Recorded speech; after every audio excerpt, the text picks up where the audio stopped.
Hello दोस्तों, एक बार फिर से स्वागत है आपका अपनी क्लास जीके क्विज में। आज हम लोग करने वाले हैं आर्मी अग्निवीर 2024 के एग्जाम के लिए जीके जीएस के most important previous year paper पर आधारित क्वेश्चन। इस क्लास में आपको 30 प्रश्न मिलने वाले हैं। 5 प्रश्न आपको मेरी तरफ से एक्स्ट्रा मिलने वाले हैं। तो बिना समय गवाए चलते हैं हम आज के पहले क्वेश्चन की तरफ। हमारा पहला क्वेश्चन है, शुष्क बर्फ किसका ठोस रूप होता है? शुष्क बर्फ किसका ठोस रूप होता है? तो चलिए जल्दी जल्दी सब लोग आंसर दीजिएगा। शुष्क बर्फ किसका ठोस रूप होता है? यहाँ पे हमारा बी ऑप्शन कार्बन डाइऑक्साइड एकदम सही हो जाएगा। कार्बन डाइऑक्साइड एकदम सही हो जाएगा। शुष्क बर्फ कार्बन डाइऑक्साइड का ठोस रूप होता है। नाइट्रोजन, यहाँ पे हमारा सी ऑप्शन है नाइट्रोजन। नाइट्रोजन के बारे में बताइए आप सब लोग कि नाइट्रोजन वायुमंडल में कितने परसेंट पाया जाता है? जल्दी जल्दी सब लोग आंसर दीजिएगा। वायुमंडल में नाइट्रोजन का प्रतिशत क्या है? इसका आंसर हो जाएगा 78%। हमारे वायुमंडल में नाइट्रोजन पाया जाता है 78%। चलिए बढ़ते हैं हमारे अगले क्वेश्चन की तरफ। हमारा अगला क्वेश्चन है, प्रथम पंचवर्षीय योजना निर्माण में अर्थशास्त्री कौन था? प्रथम पंचवर्षीय योजना, हमारी प्रथम पंचवर्षीय योजना कब से कब तक थी? 1951 से 1956 तक। 1951 से 1956 तक, ठीक है। इस टाइम पे अर्थशास्त्री, प्रथम पंचवर्षीय योजना निर्माण में अर्थशास्त्री कौन था? हमारा A option K. N.. Raj ji हो जाएगा सही आंसर। प्रथम पंचवर्षीय योजना निर्माण में के.एन. राज जी अर्थशास्त्री थे। प्रथम पंचवर्षीय योजना के टाइम पे प्रधानमंत्री कौन थे? पंडित जवाहरलाल नेहरू, जो कि हमारे फर्स्ट प्राइम मिनिस्टर हैं। प्रथम पंचवर्षीय योजना के टाइम पे प्रधानमंत्री पंडित जवाहरलाल नेहरू जी थे। चलिए बढ़ते हैं हमारे अगले क्वेश्चन की तरफ। हमारा अगला क्वेश्चन है, 2011 की जनगणना के अनुसार किस राज्य में महिला और पुरुष साक्षरता का अंतर सर्वाधिक है? इस क्वेश्चन को आप ध्यान से पढ़िएगा। इस क्वेश्चन में इन्होंने अंतर पूछा है, महिला और पुरुष साक्षरता का अंतर सर्वाधिक था। अंतर सर्वाधिक हमारा बी ऑप्शन राजस्थान, राजस्थान का अंतर सर्वाधिक था। अगर हम बात करें 2011 की जनगणना के अनुसार किस राज्य की साक्षरता सबसे अधिक थी, तो हमारा केरल हो जाएगा एकदम सही आंसर। और अगर सबसे कम की बात करें तो बिहार हो जाएगा सबसे कम। और अगर अंतर आपसे क्वेश्चन में पूछा जाए तो हो जाएगा हमारा राजस्थान एकदम सही आंसर। तो चलिए बढ़ते हैं हम अपने अगले क्वेश्चन की तरफ। हमारा अगला क्वेश्चन है, वनस्पति विज्ञान के जनक कौन है? वनस्पति विज्ञान के जनक यानी कि हमारी जो बॉटनी है, बॉटनी के जनक कौन है? हमारी बॉटनी के जनक हैं थियोफ्रैक्टस। हमारा ऑप्शन नंबर ए हो जाएगा एकदम करेक्ट। यहाँ पे एक ऑप्शन है अरस्तु। अरस्तु जी आप लोग जानते होंगे, जूलॉजी बॉटनी दो अलग अलग चीज़ें हैं। जूलॉजी जो हमारी है, जूलॉजी जीव विज्ञान के हमारे जनक अरस्तु बोले जाते हैं और बॉटनी के जनक थियोफ्रैक्टस बोले जाते हैं। चलिए बढ़ते हैं हमारे अगले क्वेश्चन की तरफ। हमारा अगला क्वेश्चन है, कॉफ़ी उत्पादन में अग्रणी राज्य कौन सा है? यहाँ पे हमारा क्वेश्चन है अग्रणी राज्य हमारे भारत में कॉफ़ी उत्पादन सबसे अधिक कहाँ होती है? कर्नाटक में। कर्नाटक, यहीं पे कर्नाटक में ही कॉफ़ी का पहला पौधा पाया गया था, जिस जगह का नाम है बाबा बुदान।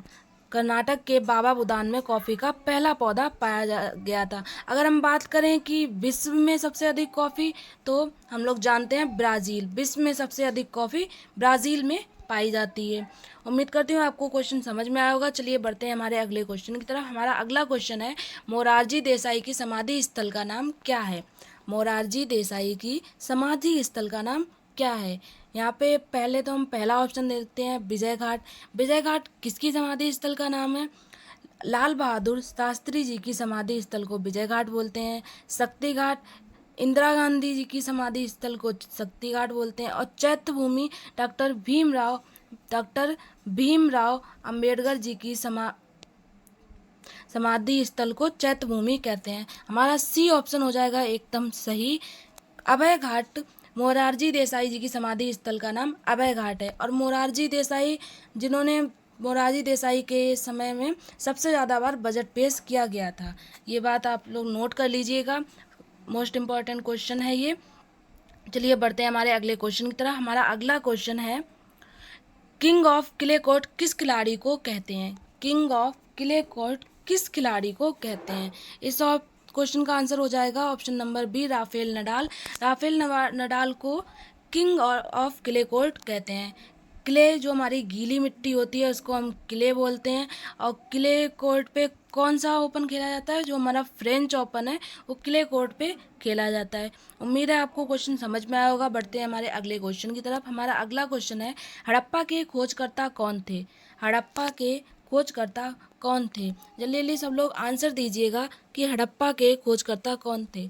हमारा ए ऑप्शन है Dayaram Sahni, B option Rakhaldas Banerjee, C option Raja Rammohan राय।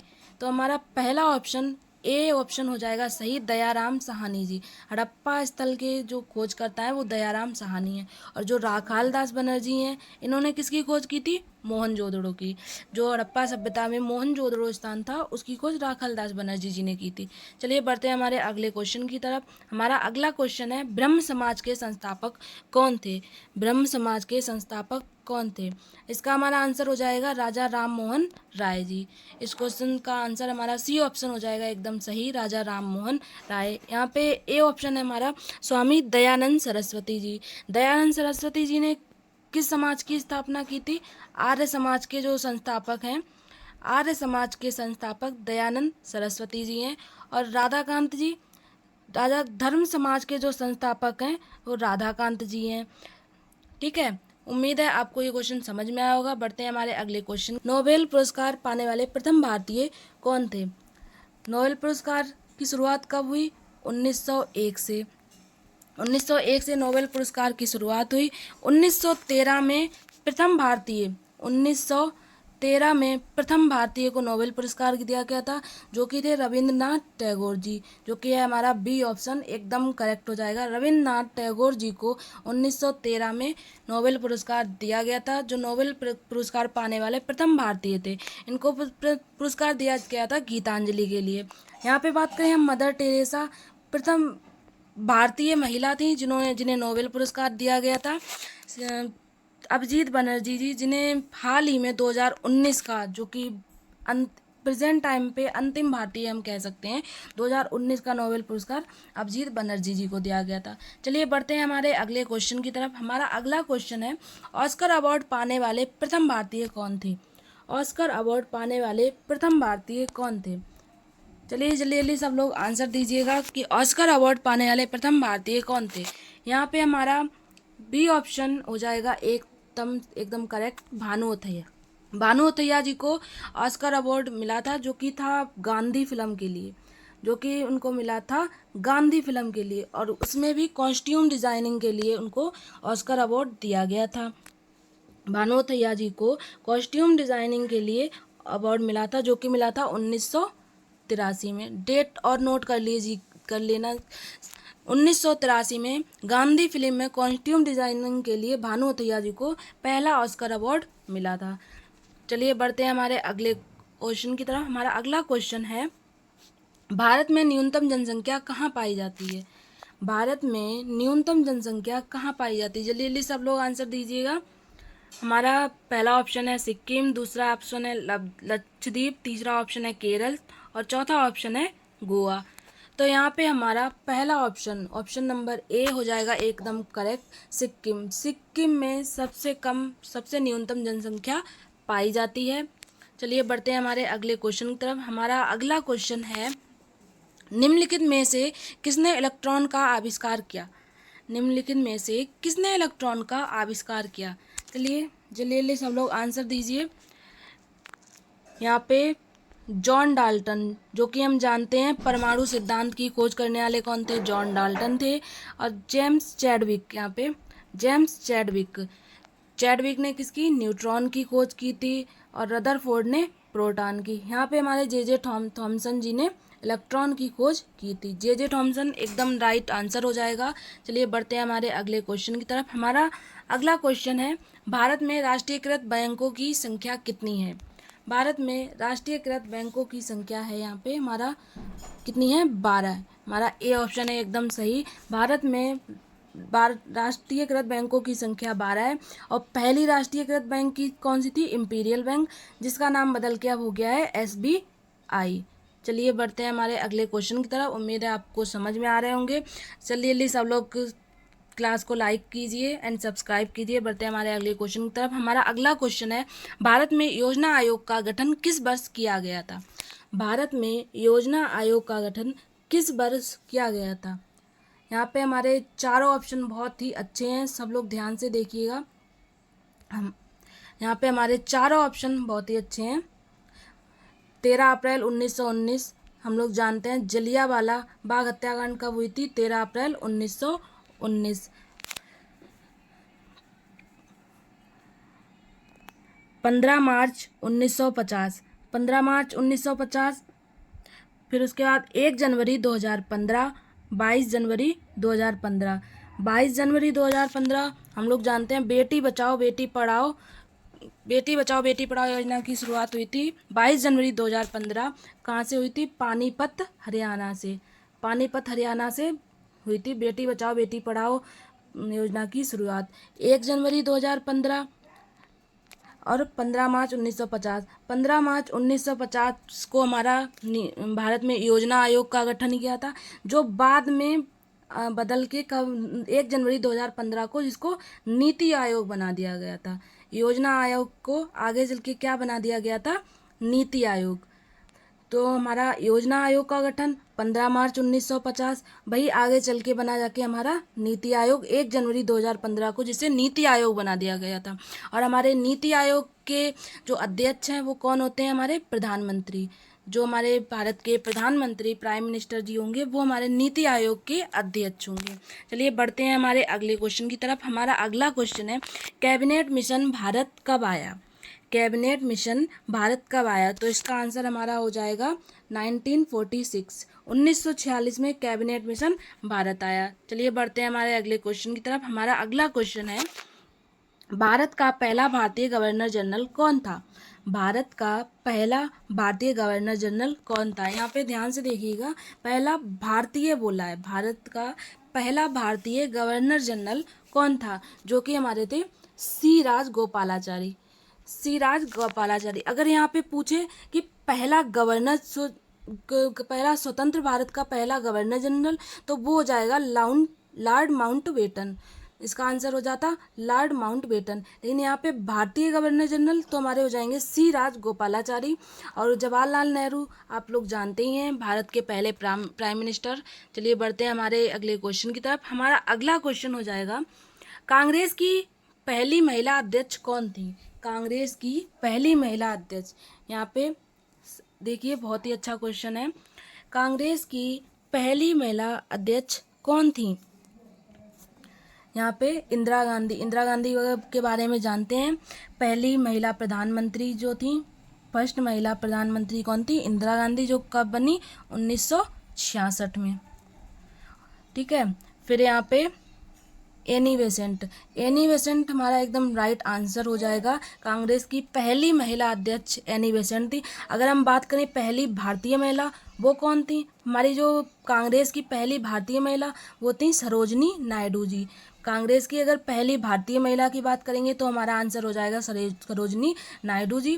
पर इस क्वेश्चन का आंसर हो जाएगा B option, Annie Besant. Annie Besant Congress की पहली महिला अध्यक्ष बनी। चलिए बढ़ते हैं हमारे अगले क्वेश्चन की तरफ। हमारा अगला क्वेश्चन है, मोहनजोदड़ो का स्थानीय नाम क्या है? मोहनजोदड़ो का स्थानीय नाम क्या है? मृतकों का टीला, महानों का टीला, या हड्डियों का टीला, या जीवितों का टीला? हम लोग जानते हैं मोहनजोदड़ो को हम मृतकों के टीले के नाम से जानते हैं, मृतकों का टीला। तो यहाँ पे हमारा ए ऑप्शन एकदम राइट आंसर हो जाएगा, मृतकों का टीला। चलिए बढ़ते हैं हमारे अगले क्वेश्चन की तरफ। हमारा अगला क्वेश्चन है, प्रथम बौद्ध संगीति कहाँ हुई? प्रथम बौद्ध संगीति कहाँ हुई? चलिए जल्दी सब लोग आंसर दीजिएगा। प्रथम बौद्ध संगीति, प्रथम बौद्ध संगीति हमारी हुई राजगृह में।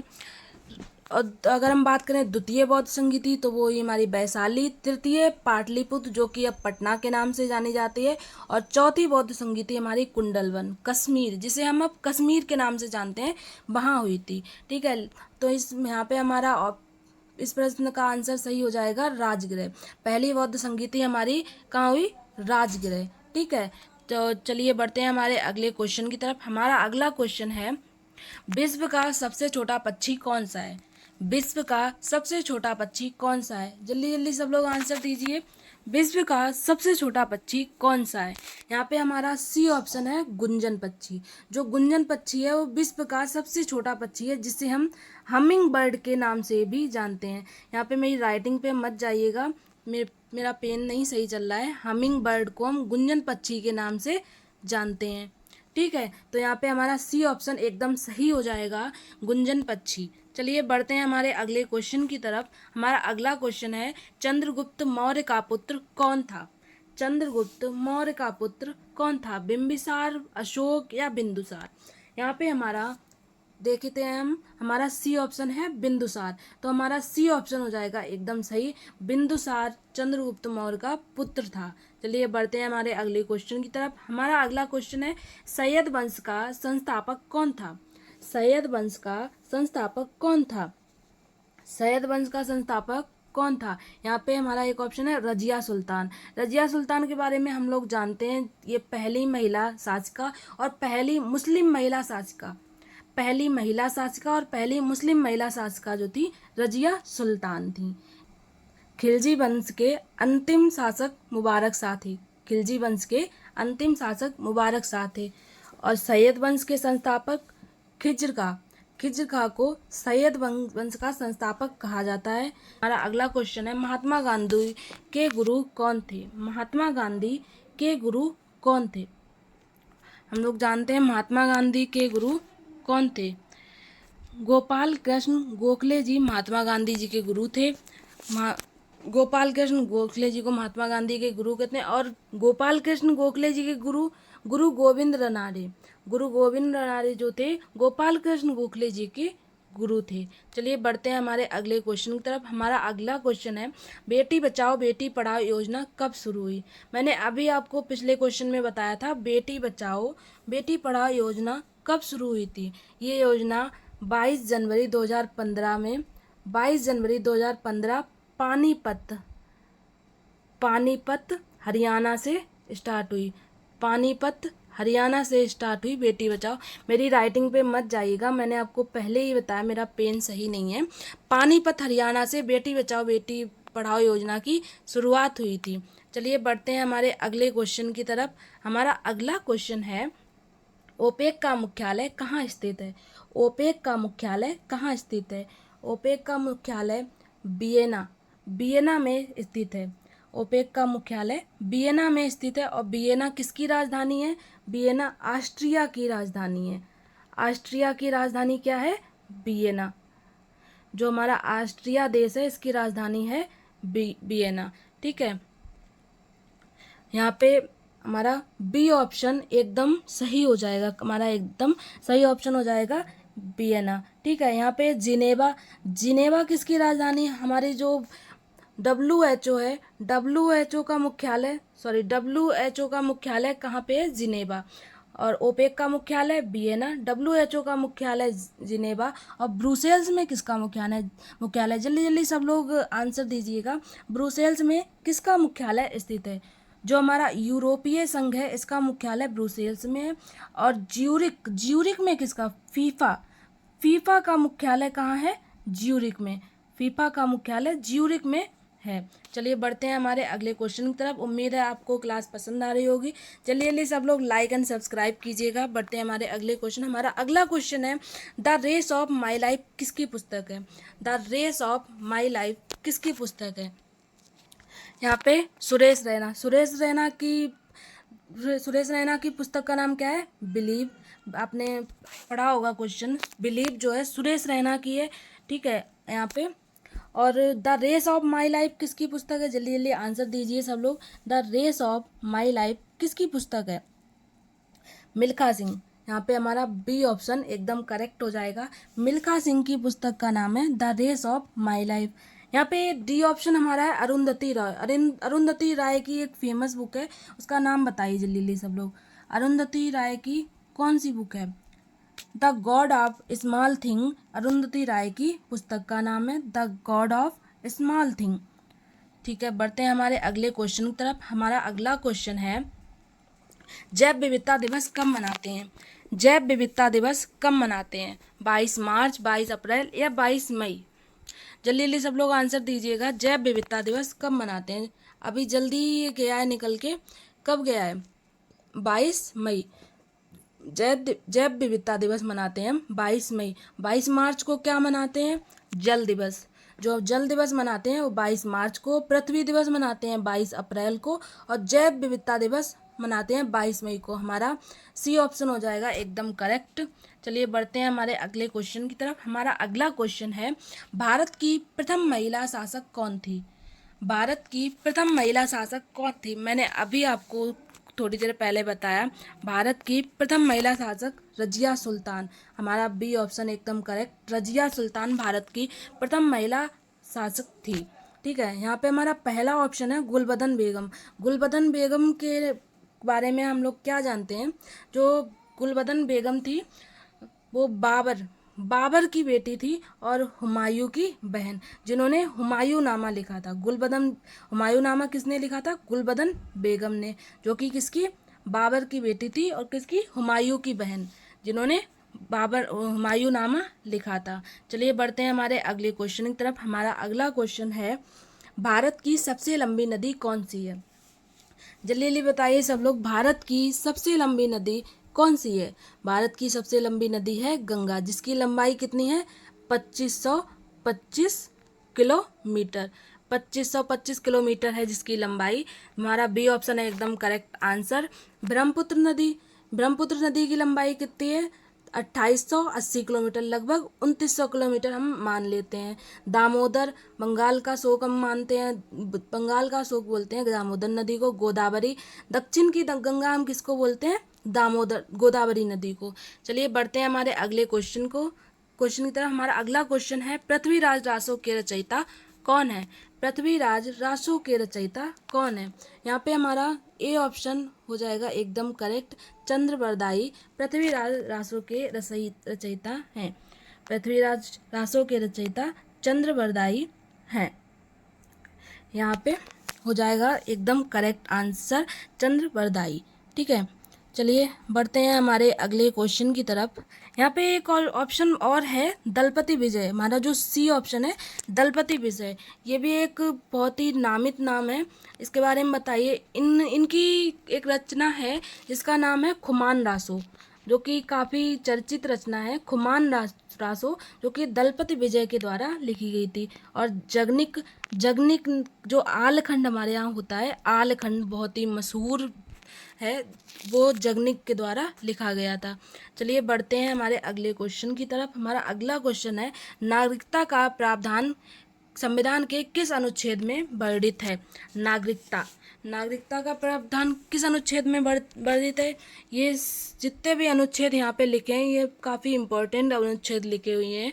चलिए जानते हैं। अनुच्छेद 32, जिनको हम बोलते हैं संवैधानिक उपचारों का अधिकार, जिसको भीमराव अंबेडकर के द्वारा संविधान की आत्मा कहा गया है। संविधान की आत्मा किसको कहा गया है? अनुच्छेद 32 को। किसके द्वारा? भीमराव अंबेडकर के द्वारा। भीमराव अंबेडकर के द्वारा इसको संविधान की आत्मा कहा गया है। ठीक है, हमारा जो अनुच्छेद 52 है ये क्या है? अनुच्छेद 52 में क्या है? हमारे जो राष्ट्रपति जी की नियुक्ति है वो किस में आती है? अनुच्छेद 52 में। ठीक है, अनुच्छेद 5 में हमारी नागरिकता का प्रावधान है। अनुच्छेद 81 में हमारी लोकसभा। इसका एक हमारी ट्रिक है, सरला। आप लोग याद कर लीजिए, सरला। सार से संसद, रा से राज्यसभा, ला से लोकसभा। 79, 80 एंड 81, ये आप लोगों को बहुत अच्छी ट्रिक है, आप लोग याद कर लीजिए। जो हमारा 79 अनुच्छेद है उसमें हमारी आती है संसद। जो हमारा 80 अनुच्छेद है उसमें आती है हमारी राज्यसभा। जो हमारी 81 अनुच्छेद है उसमें आती है हमारी लोकसभा। तो यहाँ पे हमारा राइट ऑप्शन हो जाएगा ऑप्शन नंबर सी। अनुच्छेद 5 में हमारे नागरिकता का प्रावधान है। जो चलिए उम्मीद करती हूँ आपको समझ में आ रहा होगा। चलिए बढ़ते हैं हमारे अगले क्वेश्चन की तरफ। हमारा अगला क्वेश्चन है, एलोरा के कैलाश मंदिर का निर्माण किस वंश ने करवाया था? जो एलोरा के कैलाश मंदिर का निर्माण किस वंश ने करवाया था? जल्दी जल्दी सब लोग आंसर दीजिएगा। एलोरा के कैलाश मंदिर का निर्माण किस वंश द्वारा करवाया गया था? यहाँ पे हमारा बी ऑप्शन देखिए राष्ट्रकूट वंश, जो कि हो जाएगा हमारा एकदम करेक्ट आंसर। राष्ट्रकूट वंश द्वारा एलोरा के कैलाश मंदिर का निर्माण करवाया गया था। ठीक है, यहाँ पे हमारा बी ऑप्शन एकदम करेक्ट आंसर हो जाएगा। ठीक है,